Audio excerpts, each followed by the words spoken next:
Olá, eu sou Ana Isabel Jordão e você está no Previdência em 10 minutos.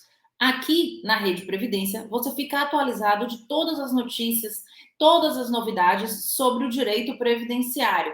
Por isso, se você ainda não nos segue, esse é o momento. Ativa o sininho e todo dia seja lembrado de se atualizar no direito previdenciário. Lembrando que aqui você vai encontrar notícias do Iapoque ao Chuí, do Bar ao Oxente, a Rede Previdência está com a gente. Hoje nós vamos falar de dois assuntos muito interessantes. Primeiro, falar um pouquinho sobre regime próprio, né, uma condenação no âmbito do estado de Santa Catarina, em que a justiça determinou a retomada, né, o restabelecimento do pagamento de pensão de filha de servidor já falecido. Um caso interessantíssimo que aconteceu, então, no estado de Santa Catarina. E mais, o INSS é condenado por bloquear benefício de segurada por falta de prova de vida. Vamos começar falando sobre essa questão da prova de vida. Muito se falou recentemente sobre as alterações na sistemática de prova de vida. É uma forma em que o INSS encontrou de manter os benefícios, é uma obrigação do segurado para a manutenção do seu próprio benefício previdenciário.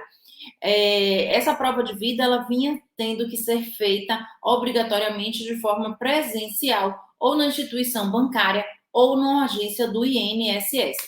Ocorre que recentemente houve uma alteração, tendo o INSS até 31 de dezembro deste ano para implementar essas mudanças necessárias e o beneficiário não mais terá que se encaminhar a nenhum lugar para fazer a prova de vida. Essa prova de vida ela vai ser feita de forma digital, através do cruzamento de dados, sejam dados da esfera federal, municipal ou estadual.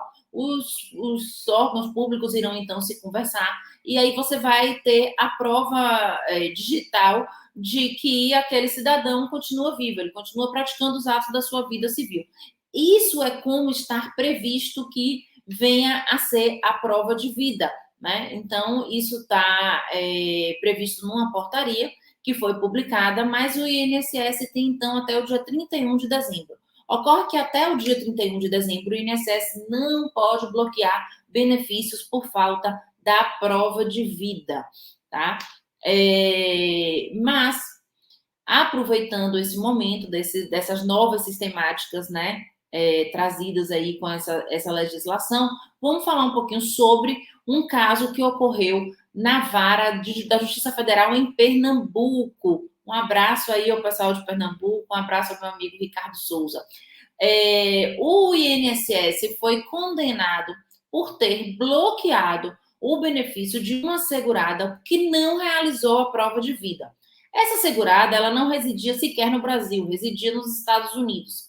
Ela recebe uma aposentadoria por idade e uma pensão por morte. Ambas foram bloqueadas pelo INSS porque não foi feita a prova de vida. Acontece que essa segurada provou que havia feito a prova de vida no dia 3 de agosto de 2021, junto ao consulado brasileiro em Miami.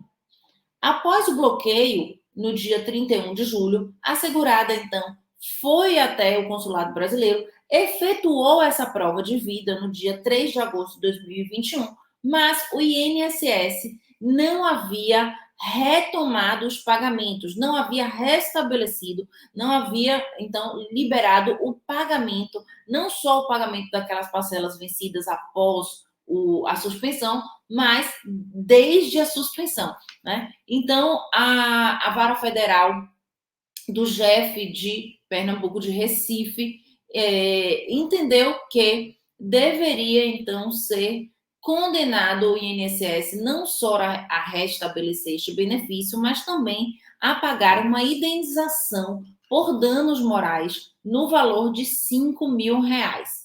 Por que essa questão ela foi julgada na vara de Pernambuco? porque os bloqueios foram realizados por agências do INSS em Recife. E aí, então, a competência recaiu sobre o GEF de Recife, no estado de Pernambuco, sendo, então, o INSS condenado não somente ao restabelecimento, mas a uma importante condenação para a indenização em razão dos danos morais enfrentados por essa segurada. Uma decisão muito importante, né, no âmbito da Justiça Federal e no âmbito do direito previdenciário, que é o dano moral. Resta claro e evidente o dano moral nessa situação, né? Mas muitas vezes o Poder Judiciário tem sido reticente e tem tido muita cautela, um excesso de zelo, muitas vezes, em condenar o INSS quando este age de forma a macular o dano, né? Age de forma a provocar um dano moral, como nesse caso em que a assegurada, mesmo tendo tendo a prova de vida, mesmo tendo atendido aquela demanda da autarquia, o seu benefício continuou bloqueado. Então, importante decisão aí em sede de danos morais contra o INSS. Muito importante essa decisão. Vamos falar um pouquinho sobre o que aconteceu, então, no estado de Santa Catarina. Uma filha inválida de servidor estava em gozo de seu benefício, né? Quando este benefício foi cessado em setembro de 2019, porque, segundo o entendimento do Instituto, essa filha maior e inválida do servidor, ela era alfabetizada, graduada em História e havia atuado como curadora voluntária em diversos museus na cidade de Florianópolis. Essa mulher, ela havia sido considerada incapaz para o exercício de qualquer atividade laborativa de forma permanente desde o ano de 1986. Né? O laudo destacava a deficiência física dessa mulher decorrente de uma má formação congênita dos membros superiores, que é a situação provocada pela síndrome da talidomida. Né? O corte dessa pensão ela veio a ser feito 30 anos após a emissão desse laudo.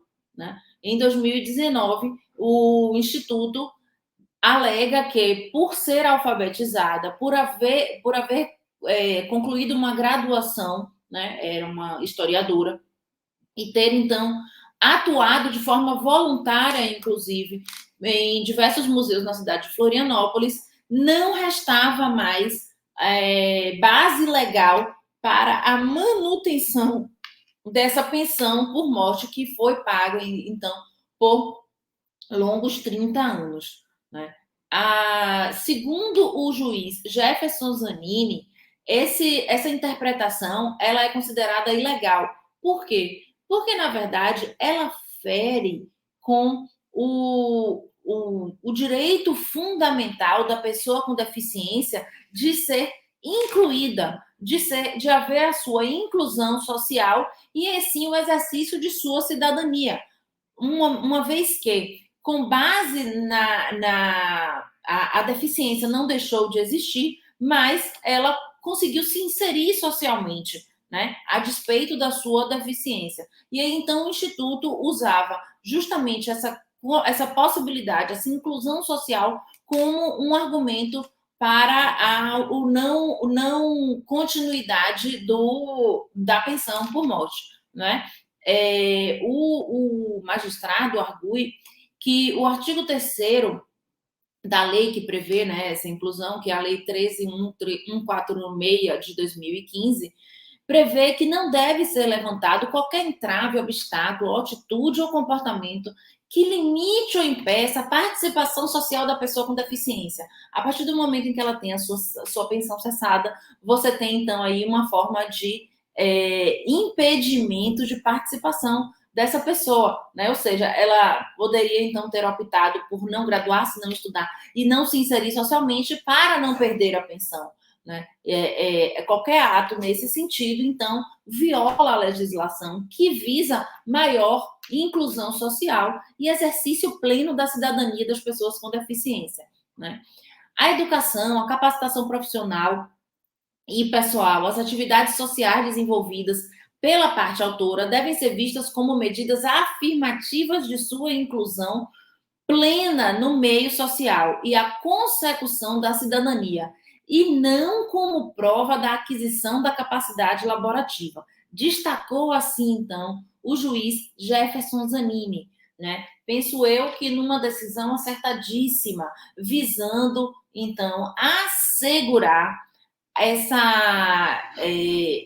maior exercício de cidadania das pessoas com deficiência, né? Então, foi essa a decisão contra o Instituto de Previdência do Estado de Santa Catarina, né? Sendo determinado, então, o restabelecimento da pensão por morte de filho de servidor inválido, em razão da necessidade de preservação do direito da pessoa com deficiência. Hoje nós discutimos temas muito interessantes, a questão da prova de vida e também a questão da inclusão e do exercício pleno da pessoa com deficiência, né? Nós ficamos aqui e até a próxima semana, onde nós nos encontraremos para novamente debater temas do direito previdenciário.